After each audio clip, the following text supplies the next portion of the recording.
நிகழும் நிகழ்வானது ஒருவருக்கு அநியாயமாக தோன்றினால் அது அம்மனிதரின் மனதை பெருமளவு பாதிக்கும். அகிலமே அம்மனிதருக்கு ஜென்ம விரோதியாக தோன்றும். அநியாயத்தின் பாதிப்பு எந்த அளவு பெருகுகிறதோ ஒரு மனிதருடைய மனமும் அதே அளவு விரோதம் கொள்கிறது. நடந்த கொடும் நிகழ்விற்கு மனமானது நியாயம் வேண்டும். அவ்வேண்டுதல் தவறில்லை. அகிலத்தில் நிகழும் அநியாயங்கள் அனைத்திற்கும் பலனானது கிடைக்க வேண்டும். நியாயமானது பிறக்க வேண்டும். ஆனால் நியாயம் என்பதன் பொருள் என்ன? நியாயத்தின் அர்த்தம் என்ன? அநியாயம் செய்பவன் மனதில் இரக்கம் பிறக்க வேண்டும்.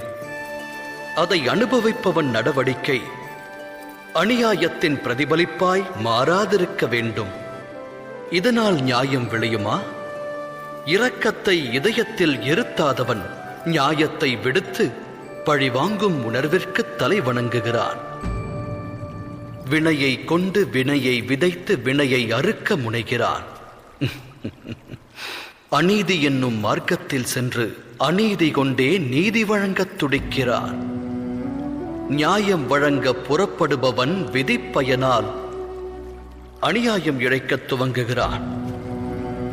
அநியாய கடலில் மூழ்குகிறான். நியாயம் பழிவாங்கும் உணர்விற்கிடையே சிறு வித்தியாசமே உள்ளது. அந்த வித்தியாசத்தின் பெயரே தர்மம். உண்மைதானே?